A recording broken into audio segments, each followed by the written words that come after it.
Good evening, good morning, and good afternoon, my dear audience. Welcome to RadioTemo, wherever you're listening from. Today is Sunday, December 15, and it's our 7th podcast of the Music Education on RadioTemo series.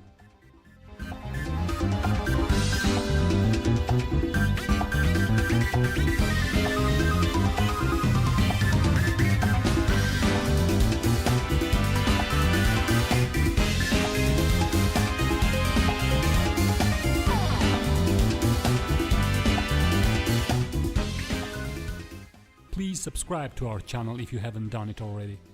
Send us requests with text, don't call us. We only respond to messages. If you wish to have a conversation about a particular artist or band, then you can just write on the chat box here.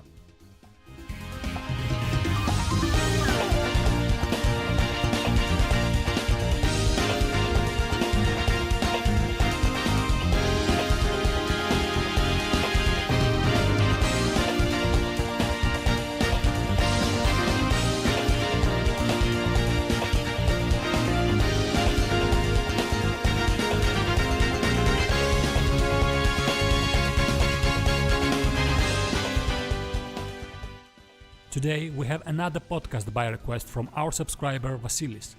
We have one of the best female singers of rock and roll. She was actually called as a queen of rock and roll with the longest career over 50 years. She was a Grammy Award nominee in 25 different categories and has won 8 in total.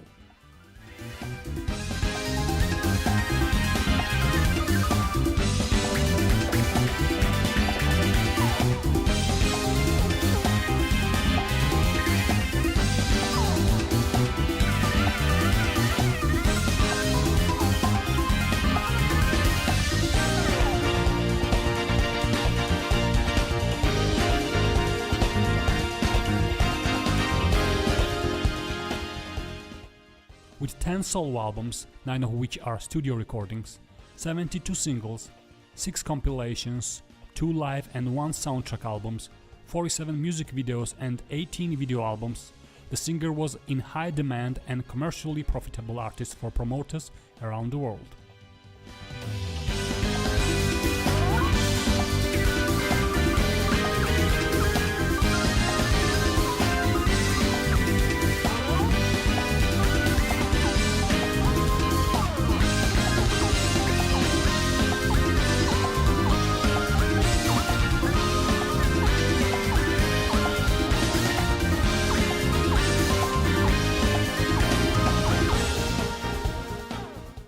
I believe you have guessed already about whom we are talking. And if you have not yet, then I will say this in addition. The name that the world knows her was not her maiden name. She took it from her husband, with whom she would divorce later. But she kept it till the end of her life.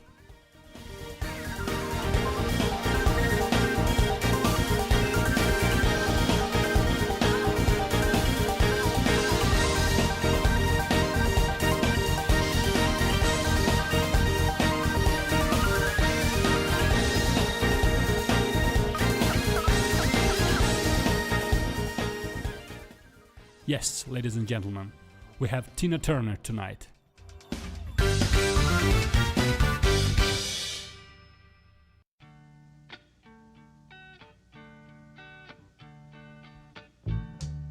You know,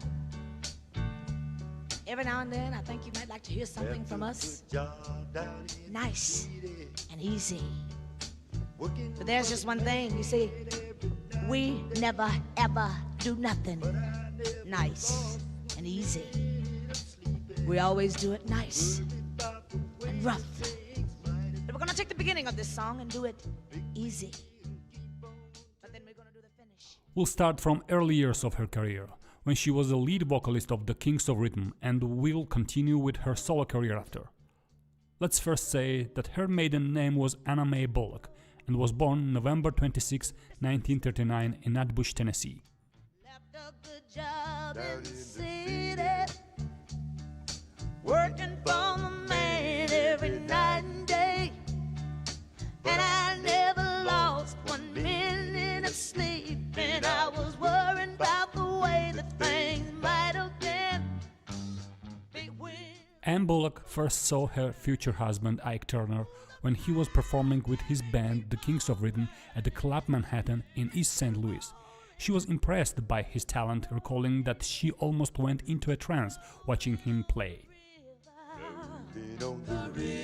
Cleaned a lot of plates in Memphis, and I pumped a lot of tang down in New Orleans, but I never saw the good side of the city until I hitched a ride on the riverboat Queen. She asked Turner to let her sing in his band despite the fact that few women had ever sang with him. Turner said he would call her, but never did. One night, in 1956, Bullock got hold of the microphone from Kings of Rhythm drummer Eugene Washington during an intermission, and she sang the B.B. King's blues ballad, You Know I Love You. Upon hearing Bullock sing, Ike Turner asked her if she knew more songs. She sang the rest of the night and became a featured vocalist with his band.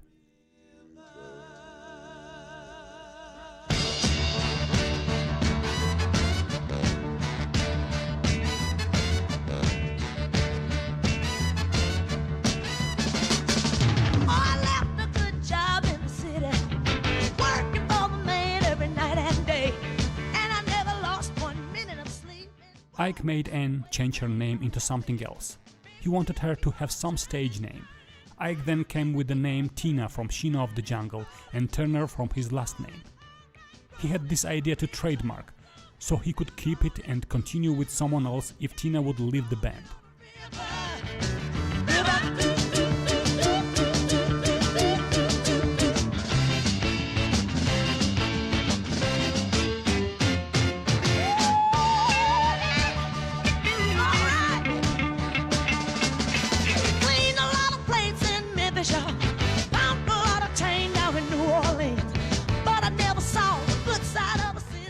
Very quickly, Ann became a featured vocalist of the band with the stage name we all know, Tina Turner. And that was before she would even have any emotional bond with Ike Turner. It was just a business matter, we can say. So the Kings of Rhythm changed its name to Ike and Tina Turner Revue.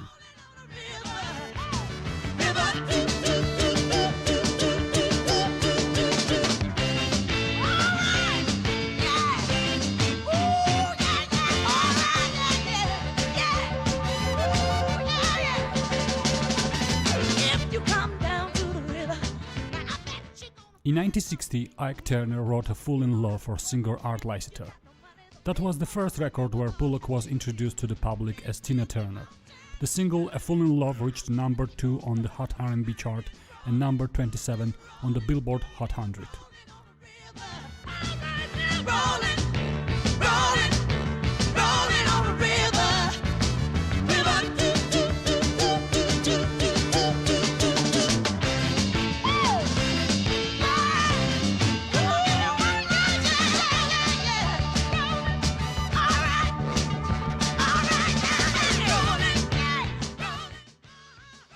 So that was how Tina's career took off. As she teamed up with Ike Turner, they created some of the most electrifying music of the era. With her powerhouse voice, stunning looks, and magnetic stage presence, Tina captivated audiences around the world and quickly became a star in her own right.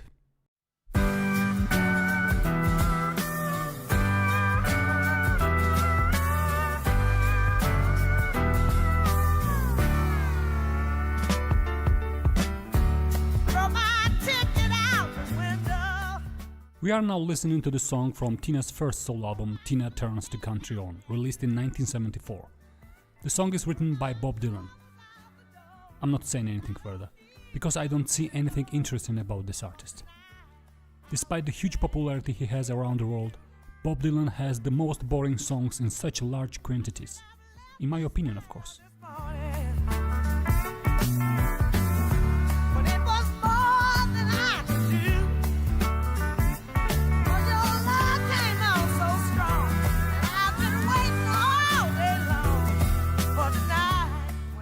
Say what you think about it. Write here in chat box or text us. I will say that I'm not planning to have a podcast about Bob Dylan, only if you ask me so, only by your request. A stranger can't deceive. You cast your spell, and I wonder why I find it difficult. Tina was still a member of the Ike and Tina Turner when the album came out. It was an attempt by her husband Ike Turner to expose her to a wider audience. Although the album did not chart, it earned Turner a Grammy Award nomination in the Best R&B Vocal Performance category. And if there's anybody on the street, if you wanna, you can have my seat. 'Cause tonight I'll be staying here with you. Let's go back to the early years a little bit. On November 26, 1962, Ike and Tina got married. She was 22 years old. As Ike and Tina Turner's fame grew, they embarked on international tours and performed to sold-out crowds in some of the prestigious venues around the world.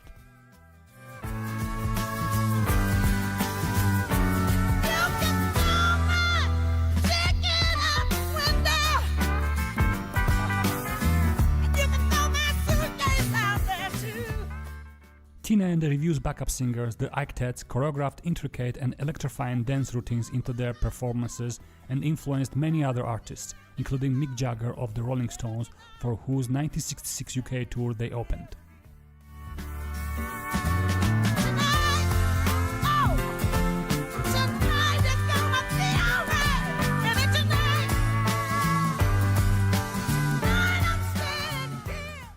Touring with the Rolling Stones allowed Ike and Tina Turner to go global. It introduced them to a new audience, and Tina herself came through as this star and started getting famous away from Ike Turner and the Kings of Rhythm.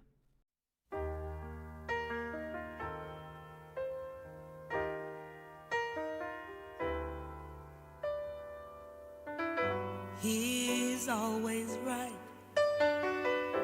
I'm always wrong. Because he's weak, I must be strong. That's the way it is. In 1974, the duo released the Grammy-nominated album The Gospel, which was nominated for Best Soul Gospel Performance. Ike also received a solo nomination for his single Father Alone from the Gospel album. By the mid-70s, Ike was heavily addicted to cocaine, which hindered his relationship with Tina. Along with success and popularity, the duo's relationship was becoming tumultuous, and Ike was often physically and emotionally abusive towards Tina. She was feeling like she had no way out of this. Her doctor had prescribed her the sleeping pills, because she was having a lot of issues falling asleep. One night, when she felt exactly like this again, she ended up taking the entire bottle of sleeping pills in a desperate attempt to end her life and therefore end the suffering she was feeling. Instead of my heart, I'd find someone else to care for. Oh, 'cause there's just no use. Years later, Tina remembers it saying, "Some people called me a foolish woman, but I think it took a smart woman to live with a man like this. That's the credit I give myself. And so, when it looked like I possibly could not get out because I was really afraid and crying didn't even help, I planned to end my life because I was very tired of everything. I took them all, almost like 2 swallows. I didn't regret any of it. Actually, when I opened my eyes, I went, I'm still here, right? I really had planned to live here. And after I started feeling a bit better, I said, well, it's not time yet then." That's the way it is. Oh, that's just the way it is to love a man. The song we were listening to is called A Woman in a Man's World. It's from Tina Turner's solo album Rough, released in 1978. Same year, she officially divorced Ike Turner. Their relationship and business partnership had already ended 2 years before, in 1976.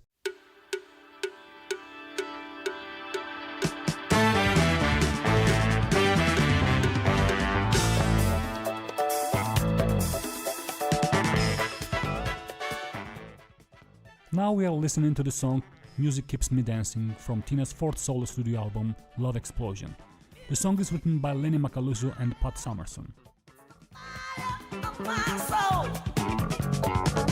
When the music's louder, the rhythm takes control. Music keeps me dancing. Music keeps me dancing. Let's continue with Tina's story. In the late 1970s, after she'd left Ike and left the band, Tina was kind of considered a nostalgia act. She was performing in hotel ballrooms, doing cover versions of songs from other popular singers and bands. Still I can't no more. Music is the one thing, baby, that makes my spirit go. Music keeps me dancing. Music keeps me dancing. In 1979, Australian manager Roger Davis agreed to manage Turner after seeing her perform at the Fairmont Hotel in San Francisco. In early 1979, Turner worked in Italy as a regular performer on TV series Luna Park, hosted by Pippo Baudo and Heather Parisi.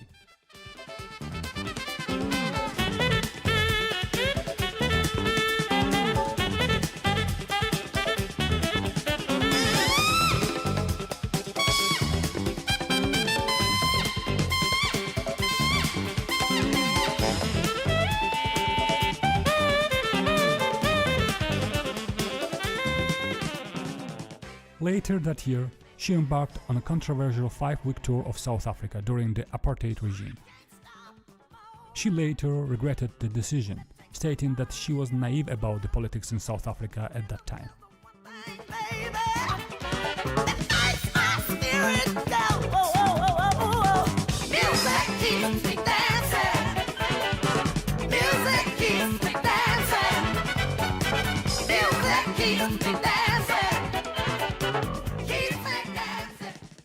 In October 1981, Rod Stewart attended Turner's show at Ritz in New York City and invited her to perform Hot Legs with him on Saturday Night Live.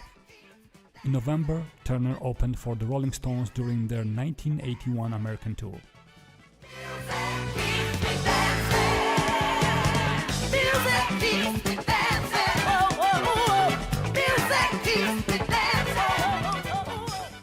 The album Love Explosion was released late 1979 on the EMI label in Europe, Ariel Records in West Germany, and United Artists Records in the UK. Italy and South Africa followed in early 1980.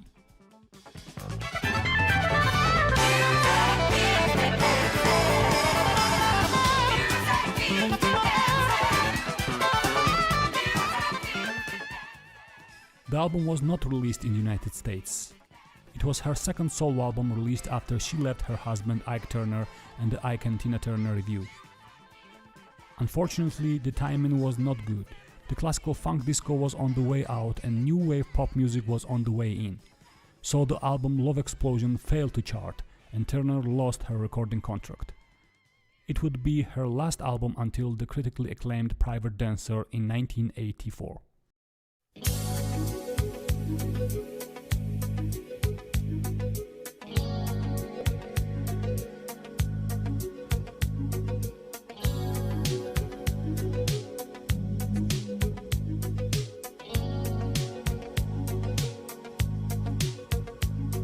You must understand the touch of your hand makes my pulse. After a few years break from studio recordings and with live and television appearances in between, Tina finally signed a record deal with the Capitol Records in 1983.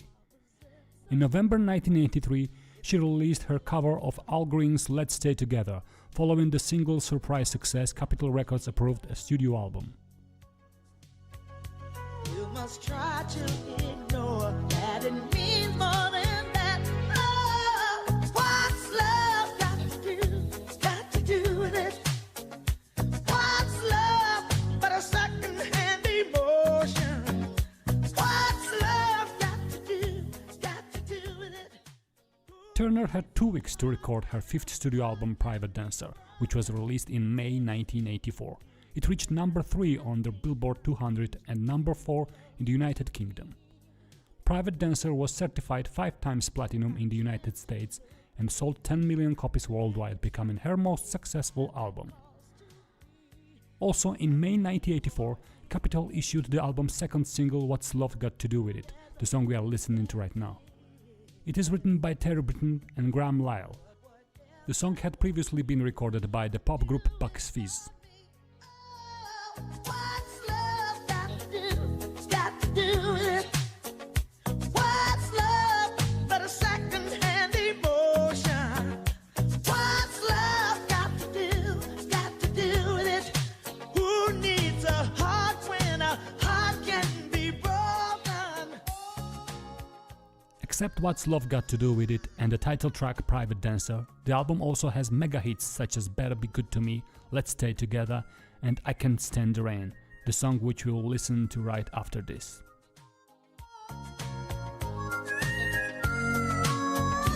I've been taking on a new direction, but I have to say, I've been thinking about my own protection. It scares me to feel this way. The album went on to win 4 Grammy Awards, including Album of the Year. With the Private Dancer album, Tina's image transformed from R&B to a rock for a wider audience. People were surprised because she was a black woman singing rock music. Nobody else was doing it at that time. Rock and soft rock was a predominantly white genre, with the exception of Jimi Hendrix, who again was a good student and technically great guitarist. In fact, he never invented anything new, as it is known mistakenly in some music societies. What's love got to do? It's got to do with it. Who needs a heart when a heart can be broken? Ooh, got to do with it.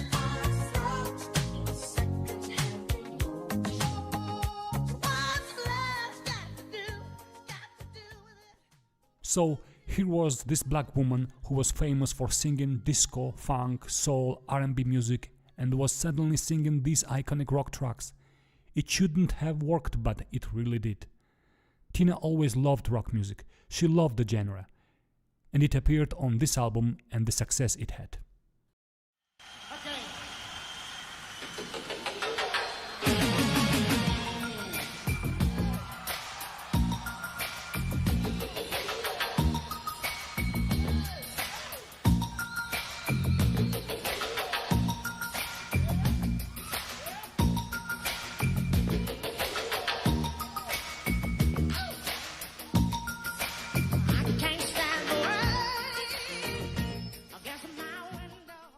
We are now listening to the song I Can't Stand the Rain. It is a good example of what I was saying before. The song, which is written by Don Bryant, Bernie Miller and Ann Peebles, was first recorded and released in 1973 as Ann Peebles' soul music single. Tina's cover gives the song more rock sound and attitude.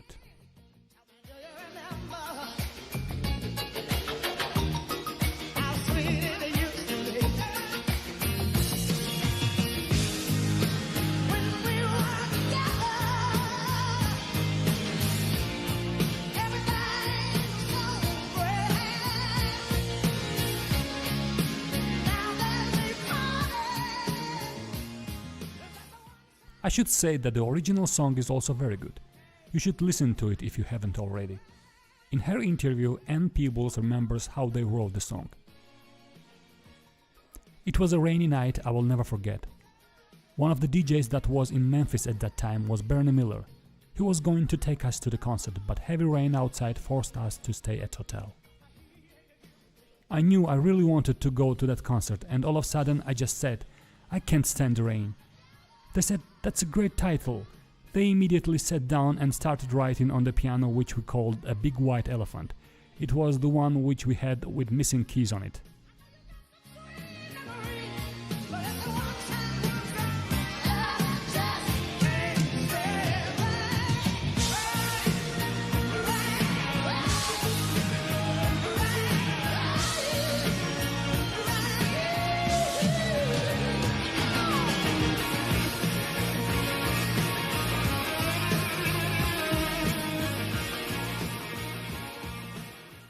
Tina's cover is fourth track of the album Private Dancer. In 1985, Tina went on a world tour with the album. We are exactly listening to the song from her live concert in Birmingham. Here we have Tina's longtime music partner, pianist and musical director Kenny Moore, who is also singing here with Tina.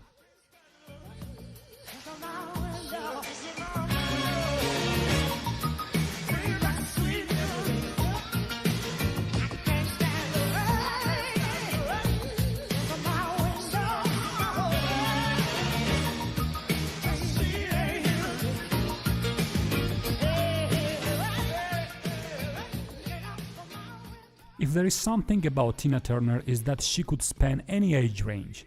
So everybody loved her music, people with any color and religion, which meant that she was selling out concerts all over the world. From France, Switzerland, Germany, the United Kingdom to Brazil, to cities across America.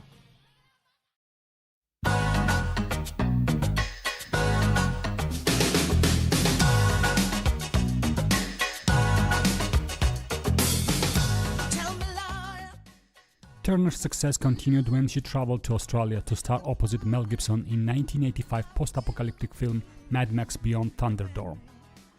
The movie provided her with the first acting role in 10 years. She portrayed the glamorous anti-entity, the ruler of the Barter Town.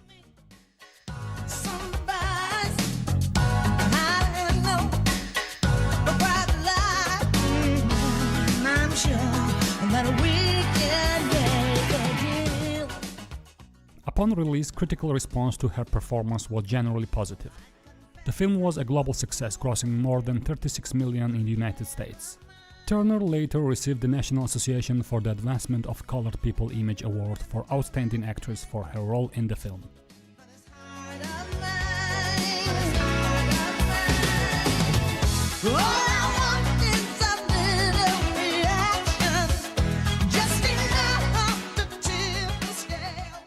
She recorded 2 songs for the film, We Don't Need Another Hero, Thunderdome, and One of the Living. Both became hits, with the latter winning her a Grammy Award for Best Female Rock Vocal Performance in July 1985.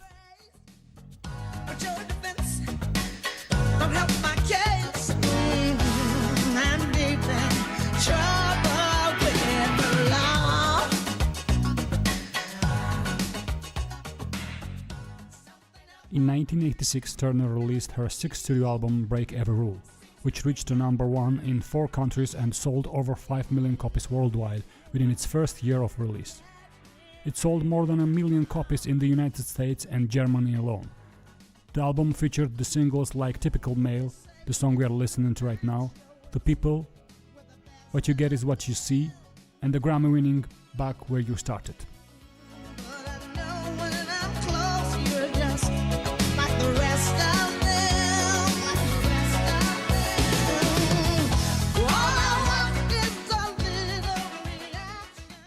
Prior to the album's release, Turner published her autobiography I, Tina, which became a bestseller. That year, she received a star on the Hollywood Walk of Fame. Her Break Every Rule World Tour, which began in March 1987 in Munich, Germany, was the 3rd highest grossing tour by a female artist in North America that year.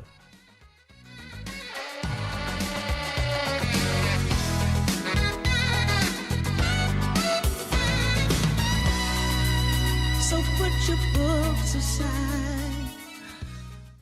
Remember, that was the 80s era. The songs with brilliant arrangements, great mixing, great sound, and first and foremost the synthesizers. In the 80s, the synthesizer and the keyboard generally moved to the front line and took an important place in the orchestration and in the sound development of the music.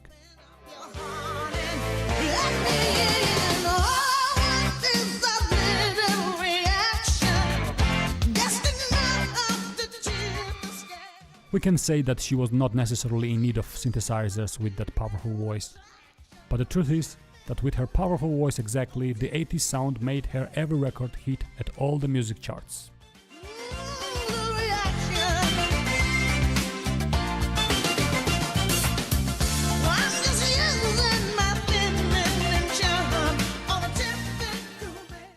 Typical Male is the first track of the album Break Every Rule. The songwriters are Terry Britton and Graham Lyle. The song was released as a single before the album release.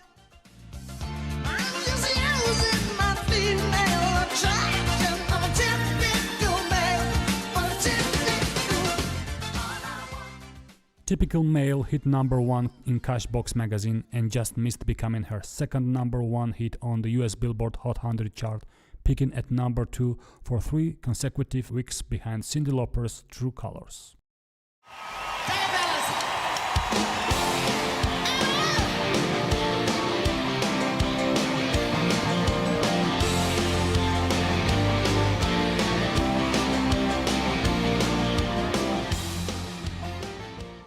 The song we are listening to is the second track of the album Break Every Rule. It is called What You Got Is What You See. This song is also written by Terry Britten and Graham Lyle. What You Got Is What You See was also released as a single later in 1987. Some boys try to talk you off of your feet, and that's you. Some boys think they're God's gift to woman, that's you. And some boys think they're sweet enough to eat. Try to change the habit of life. Here we have a late recording of the song from Tina's 50th anniversary tour concert in the Netherlands in 2009. She is with her longtime musicians such as drummer Jack Bruno, bassist Warren McRae, pianist Joe Campbell, keyboardist Ollie Marland, saxophonist Huge Groove, singer Stacey Campbell and Lisa Fisher, and of course her longtime friend and great musician John Miles.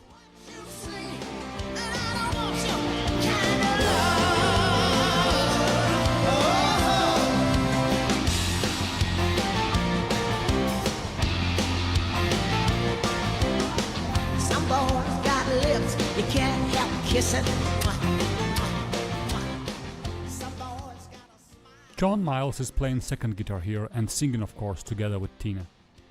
For those who don't know, John Miles is known for his solo career and the songs such as La Sagrada Familia, Music and High Fly. Many would know him from BBC's Night of the Proms. I can't deny it, but can you guarantee the satisfaction? Well, I'm still waiting.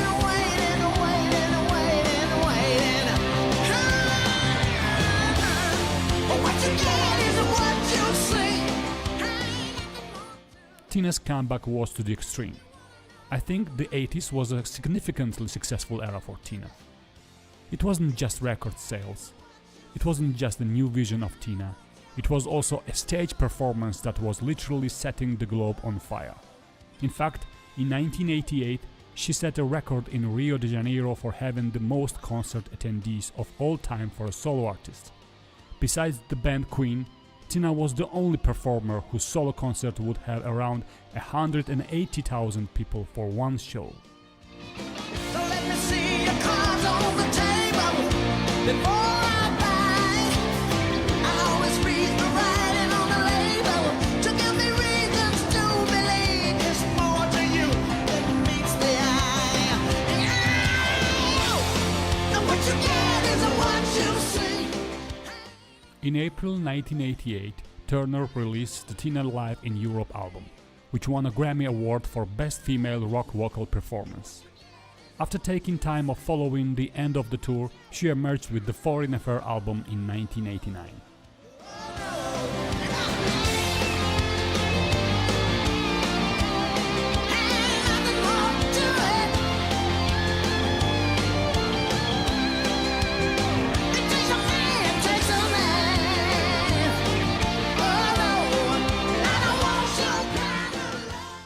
It reached number 1 in 8 countries, including in the UK, her first number 1 album there. The album sold over 6 million copies worldwide and included the international hit single The Best. We are getting towards the album Foreign Affair right after this song.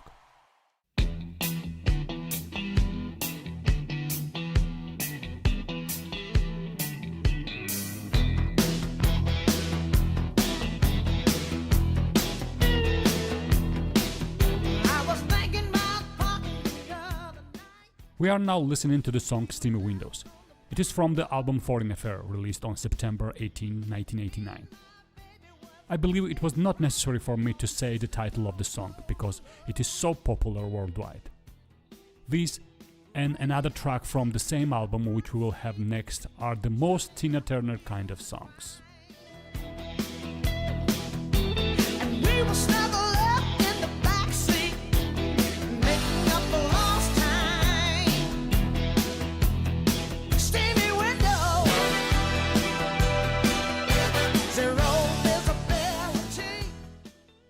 song Steamy Windows is written by Tony Joel White.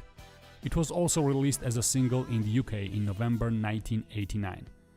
Tina Turner performed this song as the opening number during her 1990-1993 and 2008-2009 concert tours. And generally, this song was never out of the setlist of the concerts since its release. It's a classical blues rock and typical Tina song in my opinion. Confrontation on the back road breaks down the defense. Steamy window, zero visibility. Steamy window, coming from the body heat. Let's read some reviews. Greg Cott from Chicago Tribune noted that Steamy Windows begins with some of Tony Joe White's trademark Polk Salad Annie guitar, a funky gut bucket sound that is further enhanced by some back porch harmonica fills. It's the perfect atmosphere for Turner, a rural Tennessee native, to dig deep into her backwoods southern past and sing about backseat affairs.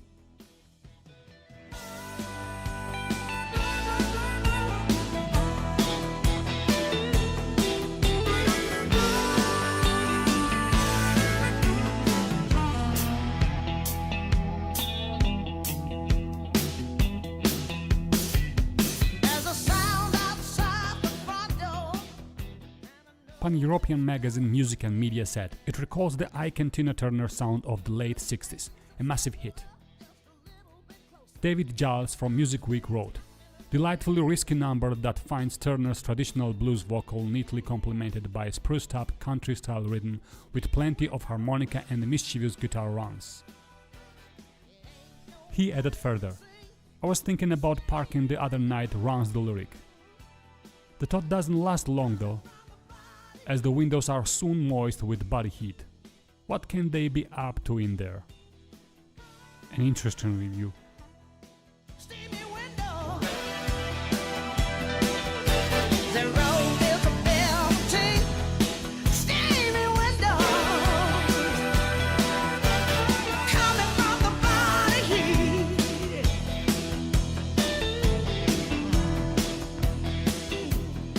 Steamy window. People magazine found that Turner sounds as passionate and expressive as ever, describing the song as a contiguous piece of funk rock. The reviewer added, "But why would a 49-year-old woman sing about necking in the backseat of a car?" USA Today viewed it as spicy. John McKee from TV Vancouver Sun called it a sultry title ditty about backseat hijinks.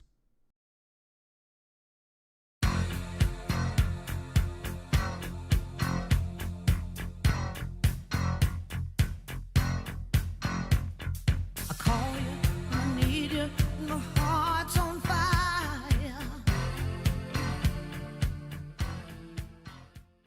And here we are, the song we all know. This is from the same Foreign Affair album. Should I say the title?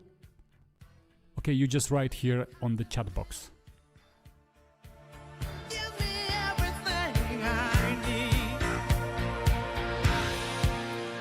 Give me a lifetime of promises and a world of dreams. Speak the language of love like you know what it means. Let's say something about the song and the album a little bit. The best is written by Mike Chapman and Holy Night. It was written for Welsh super singer Bonnie Tyler for her 7th studio album Hide Your Heart in 1988. Very good release and also very powerful, but with Tina it became a worldwide hit, receiving a double platinum certification in the UK. In 1992, Turner re-recorded the track as a duet with Australian singer Jimmy Barnes. I'm stuck on your heart. I hang on every word you say. Tear us apart. We will have 2 more songs from the Foreign Affair album tonight. Those will be I Don't Wanna Lose You and Be Tender With Me Baby. Generally the album has other great songs also, such as title track Foreign Affair, Look Me in the Heart and Ask Me How I Feel. In your eyes, I get lost, I get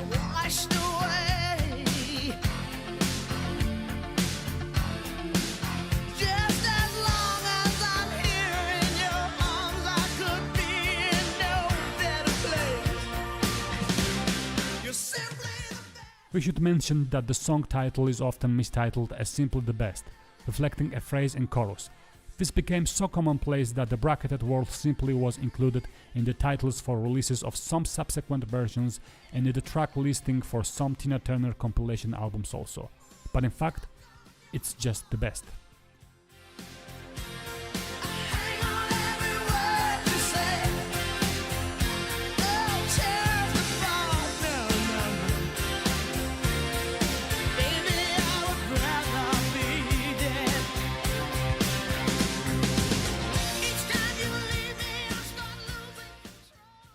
Tina Turner dedicated the song to Formula One driver Ayrton Senna after Senna's surprise onstage appearance during her performance in the '99 Australian Grand Prix in Adelaide, as part of her What's Love tour.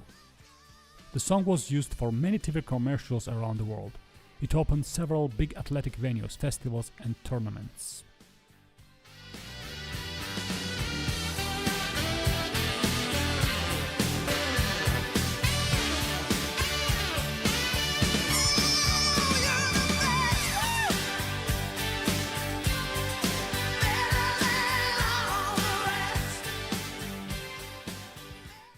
It has been covered by every band around the world, I can say. I have also played this song so many times in different cover or tribute bands. It has become like a must to have this song in repertoire, but people still like it after so many years, and we like to play what people like to hear. As the musicians, we are trying to play our favorite songs, although it's not happening every time. We are always trying to learn the songs we like first, although we have to learn many others that we don't like. But with The Best is different. We like this song and we are playing it.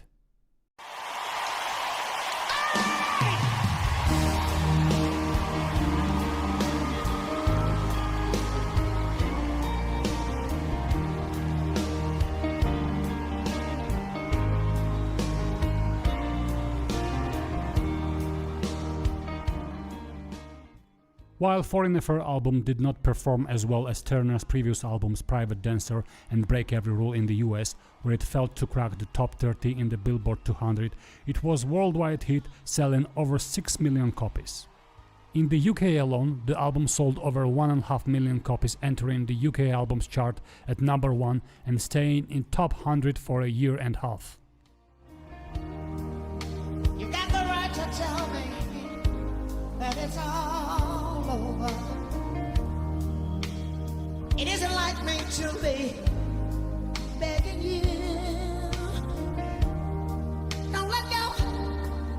Don't let go. Just stay with me another day. In 1990, Turner embarked on her Foreign Affair European tour, which drew nearly 4 million spectators, breaking the record for a European tour that was previously set by Rolling Stones. In October 1991, Turner released her first greatest hits compilation, Simply the Best, which sold 7 million copies worldwide. The album is her biggest seller in the UK, where it is certified 8 times platinum with more than 2 million copies sold.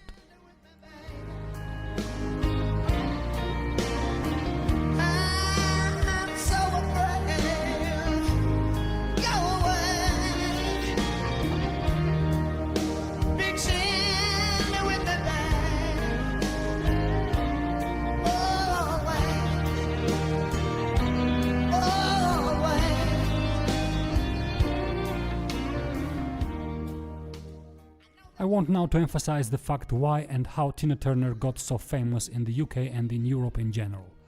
As we know, even from the I Can Tina Turner project, she was touring the UK and had good relationship with the promoters there. Her collaborations with Mick Jagger and the Rolling Stones, with Rod Stewart and David Bowie were decisive factors for such a big recognition.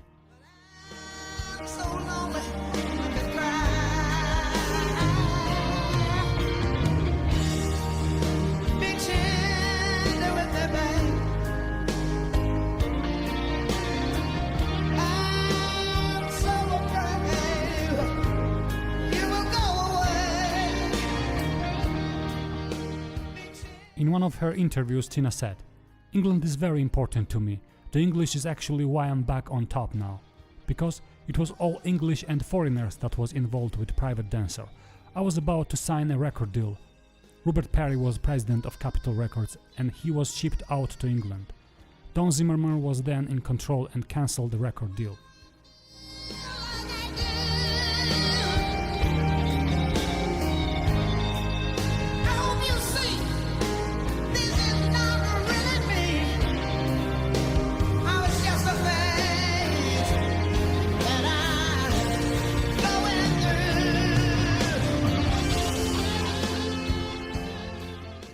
David Bowie was then singing with them and they wanted to take him out to dinner and he said, "No, I'm going to see my favorite singer." "Who is that?" they asked. "Tina Turner," he said. They came with the papers then and said, "We are going to sign her." That was the level of support she had from her colleagues in England.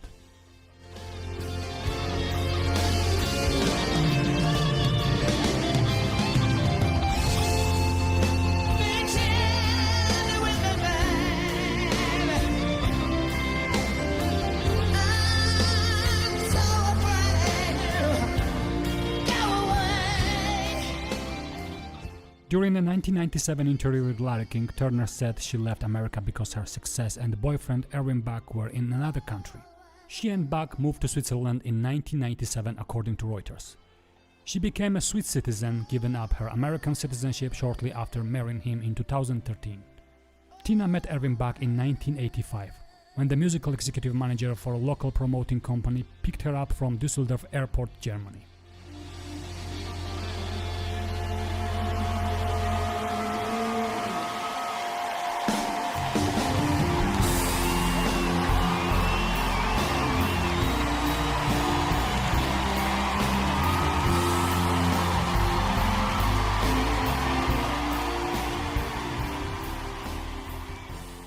The song we are listening to now is called "Be Tender With Me Baby", written by Albert Hammond and Holy Night. The song was also released as a single on October 1st, 1990. Greg Kot from Chicago Tribune felt that Turner adapts the pleading style of 60s soul greats like Sam Cooke and Percy Sledge.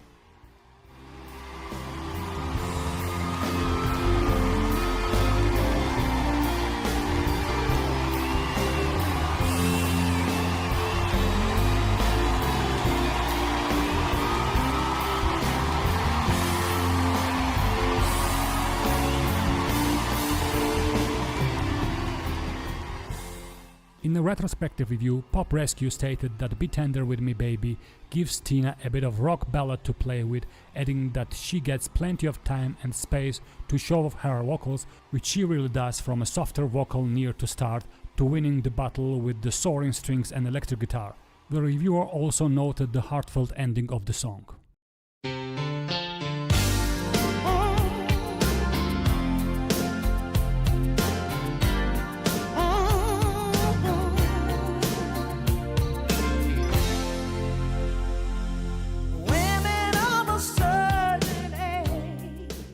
We are now listening to the song "I Don't Wanna Lose You". It would be the last song of the album Foreign Affair that we are listening to tonight. The song is written by Albert Hammond and Graham Lyle. It was released as the album's second single in the UK on November 6, 1989, and as third single in the rest of Europe and in Australia in early 1990. It became a top 10 hit in Belgium and the United Kingdom, where it peaked at number 8 on the UK singles chart to become her 5th top 10 single there. And I know I don't wanna lose you. I don't even wanna say goodbye. Oh no, I just wanna hold on to this true love, true love. In 1991, Tina was inducted into the Rock and Roll Hall of Fame. It's a massive honor in the United States to have this. However, Tina didn't show up because it was for Ike and Tina Turner review actually. And it was not something that she was interested in being involved in. When Ike Turner died in 2007, Tina said that she had no comment and everything had already been said. I've only just met you, baby. I should know better, but when you look at me that way, there's something inside that's so right.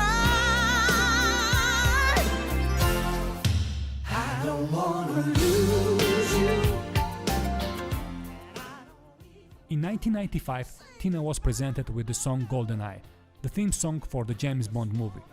Every musician wanted to have a Bond theme. It's an instantly signature song. It's iconic with its big bucket list check marks. She rewrites this song from Bono and U2 and brings the so-called Tina-ness to it, which completely defines that film. Every time I'm with you, I feel true love, true love, true love. Tell me you're real, you're not pretending. Let's make a deal, 'cause my heart's depending on you. Here I want to go to another topic of Tina Turner's life. We will talk about the health issues she had. Even though she always looked fabulous and perfect, she indeed had various health problems. I don't even wanna say goodbye, oh no.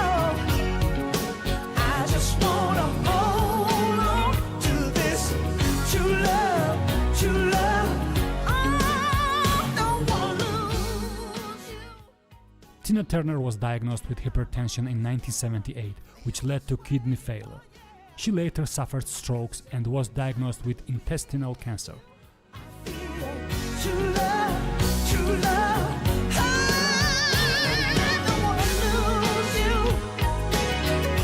I don't even wanna say goodbye, oh no.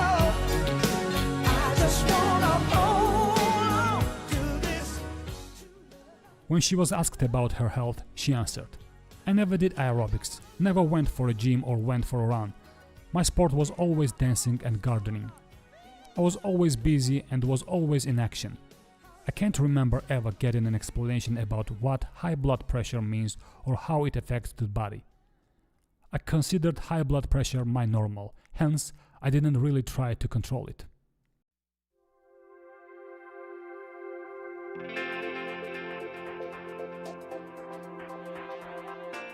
We are now listening to the song When the Heartache Is Over, written by Graham Stack and John Reed.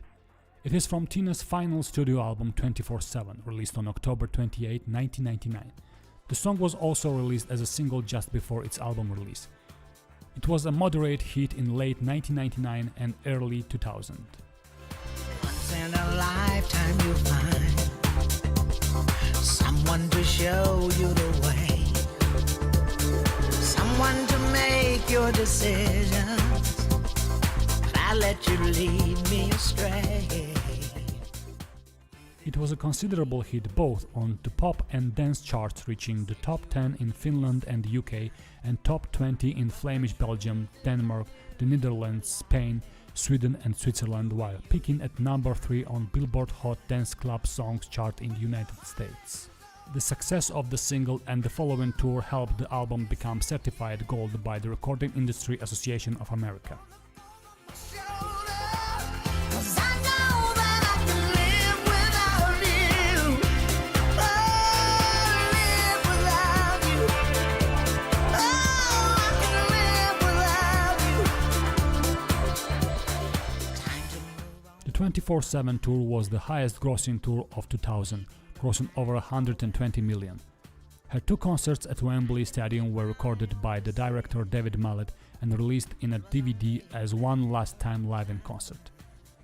At the July 2000 concert in Zurich, Switzerland, Turner announced that she would retire at the end of the tour.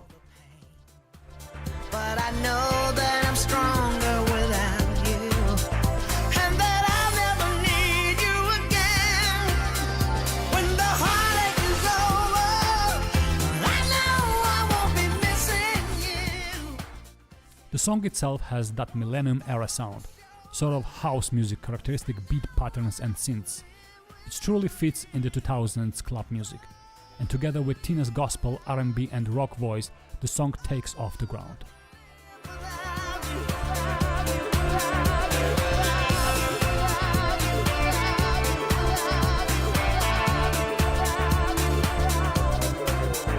When the heartache is over, I know I won't be missing you. There are many documentaries about Tina's life and career. Hollywood also made a brilliant movie about her, A Broadway theater also made a tribute act for her. Later, on November 7, 2019, Tina was invited for opening night in Broadway. At the end of the show, when Tina was asked to come up on stage, she said, "As I came in this evening, there was a wonderful applause for me, and I thank you for that. This musical is my life, but it's like a poison that turned into medicine."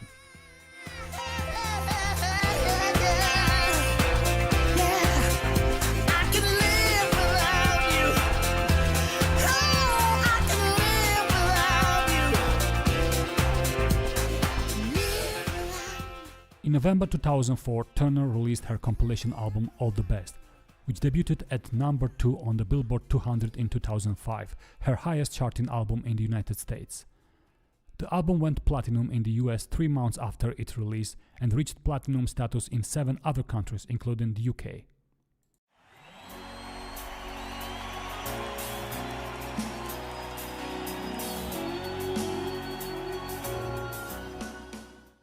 On December 2005, Turner was recognized by the Kennedy Center Honors for the Performing Arts in Washington, D.C.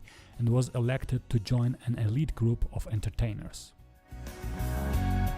What other lives have I known your kiss? What forgotten moments have I felt like this? The way you touch me, come on, you know me more. Wherever You Need is the title of the song we are listening to right now. The song is written by Harriet Roberts and Russell Courtney. The single was released on January 31st, 2000. This is the recording from her live concert at the Wembley Stadium during the 24/7 tour with the released documentary, which contains this song as well as the whole live show One Last Time live in concert. Although it wasn't the last concert at all. She performed many times on TV shows and concert gigs after this. We already listened to one of the songs from her live concert before. It was Be Tender With Me Baby from Tina's live concert in Holland, Netherlands in 2009. Tina retired soon after this due to her health issues. Whatever you need, I will be right here waiting. Baby, baby, baby, whatever you want, whatever you need, I will be right here waiting. Yeah.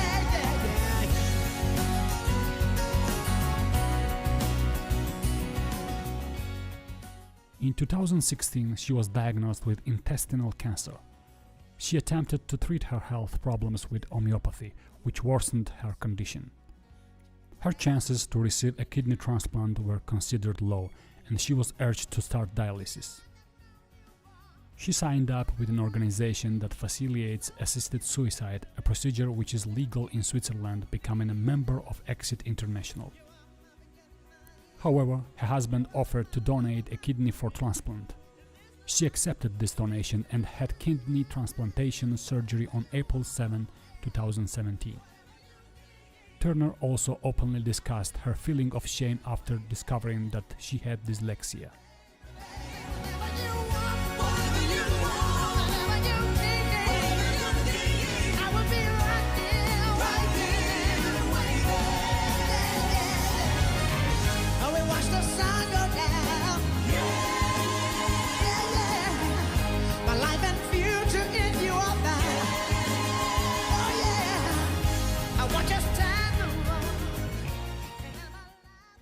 The kidney transplantation helped, but only for 6 years.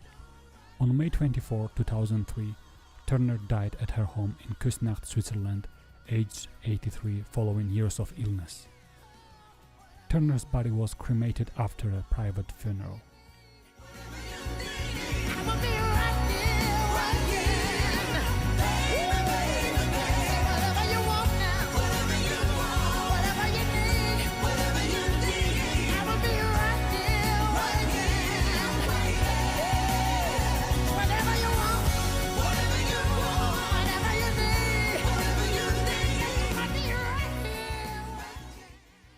Tina Turner had 4 children, Craig with saxophonist Raymond Hill, Ronnie from her first husband Ike Turner, and other 2 who she adopted from Ike's previous relationship, Ike Jr. and Michael. Unfortunately, both Ronnie and Craig died well before her death. I will be waiting right here.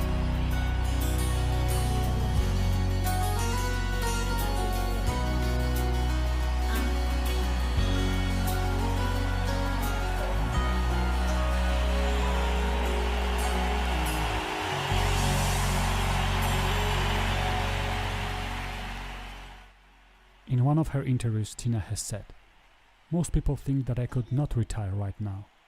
I could. I'm pleased with my life. I'm perfectly fine if I never went on the stage again. But in the event when I go, I'm always very happy to see the people again."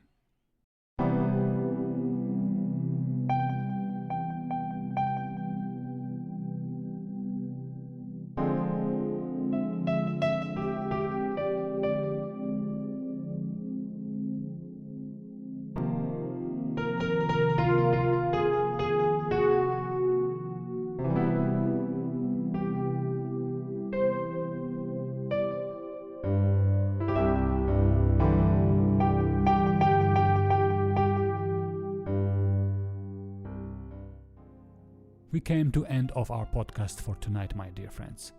I wish you all good health, hope, bright, sunny days and lots of happiness. Take care of yourselves and your loved ones.